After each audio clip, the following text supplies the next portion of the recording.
Welcome back to Lakshmi Kitchen. Paneer capsicum ಬಳಸಿ ಒಂದು fry ರೆಸಿಪಿಯನ್ನು ತೋರಿಸ್ತಾ ಇದ್ದೀನಿ. ಈವ್ನಿಂಗ್ ಸ್ನ್ಯಾಕ್ಸ್ ಆಗಿ, ಹಾಗೆ ಯಾವಾಗಲಾದ್ರೂ ಬಾಯಿ ಕೆಟ್ಟಾಗ ರುಚಿಗೆ ಅಂತ ಈ ರೀತಿ ರೆಸಿಪಿಯನ್ನು ಮಾಡ್ಕೋಬೋದು. ಬನ್ನಿ ಮಾಡೋದು ಹೇಗೆ ಅಂತ ನೋಡೋಣ. ಬಾಣಲೆಗೆ ಒಂದು 3ರಿಂದ 4 ಸ್ಪೂನ್ ಆಯಿಲ್ ಸೇರಿಸ್ಕೊಂಡಿದ್ದೀನಿ. ಆಯಿಲ್ ಚೆನ್ನಾಗಿ ಕಾದ ನಂತರ ಈರುಳ್ಳಿಯನ್ನು ಸಣ್ಣದಾಗಿ ಹಚ್ಕೊಂಡು ಒಂದು 3 ಈರುಳ್ಳಿಯನ್ನು ತೊಗೊಂಡಿದ್ದೀನಿ. ಮೀಡಿಯಮ್ ಈರುಳ್ಳಿ ಸಣ್ಣದಾಗಿ ಹಚ್ಚಿ ಸೇರಿಸ್ಕೊಂಡು ರುಚಿಗೆ ಒಂದು ಸ್ವಲ್ಪ ಉಪ್ಪನ್ನು ಈರುಳ್ಳಿ ಬೇಗ ಬೇಯೋದಕ್ಕೆ ಸೇರಿಸ್ಕೊತಾ ಇದ್ದೀನಿ. ಈಗ ಈರುಳ್ಳಿ ಫ್ರೈ ಆಗಿದೆ, ಕ್ಯಾಪ್ಸಿಕಮನ್ನು ಆ್ಯಡ್ ಮಾಡ್ಕೊತಾ ಇದ್ದೀನಿ. ಕ್ಯಾಪ್ಸಿಕಮ್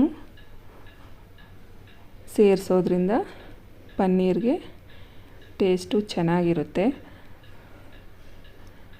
ಈಗ ಕ್ಯಾಪ್ಸಿಕಮನ್ನು ಒಂದು ಸ್ವಲ್ಪ ಫ್ರೈ ಆದ ನಂತರ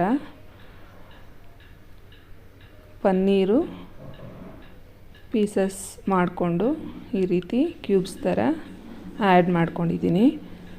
ಇದನ್ನು ಸಹ ಚೆನ್ನಾಗಿ 1 ನಿಮಿಷ ಮಿಕ್ಸ್ ಮಾಡಿಕೊಟ್ಟು ಪನ್ನೀರೆಲ್ಲ ಬೆಂದ ನಂತರ ಸೋಂಪು ಕಾಳುಮೆಣಸನ್ನು ಶಾಲು ಫ್ರೈ ಮಾಡಿ ಪುಡಿ ಮಾಡಿಕೊಂಡು ಆ್ಯಡ್ ಮಾಡ್ಕೊಂಡಿದ್ದೀನಿ. ಈಗ ಜೀರಿಗೆಯನ್ನು ಸಹ ಅದೇ ರೀತಿ ಸ್ವಲ್ಪ ಫ್ರೈ ಮಾಡಿ ಪುಡಿ ಮಾಡಿ 1.5 ಸ್ಪೂನಷ್ಟು ಆ್ಯಡ್ ಮಾಡ್ಕೊಂಡಿದ್ದೀನಿ. ಕೊತ್ತಂಬರಿ ಪುಡಿಯನ್ನು, ಧನಿಯಾ ಪುಡಿಯನ್ನು ಸಹ 1.5 ಸ್ಪೂನಷ್ಟು, ಸ್ಮಾಲ್ ಸ್ಪೂನಲ್ಲಿ 1.5 ಸ್ಪೂನಷ್ಟು ಆ್ಯಡ್ ಮಾಡ್ಕೊಂಡಿದ್ದೀನಿ. ಖಾರದ ಪುಡಿಯನ್ನು ಒಂದು ಸ್ವಲ್ಪ ಸೇರಿಸ್ಕೊಂಡು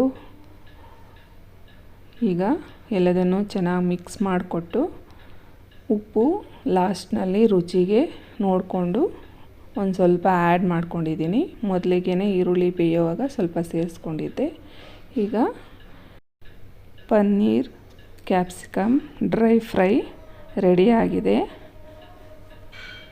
ನಿಮಗೆ ಈ ರೆಸಿಪಿ ಇಷ್ಟ ಆಗಿದ್ದರೆ ಒಂದು ಲೈಕ್ ಕೊಡಿ, ಹಾಗೆ ಶೇರ್ ಮಾಡಿ.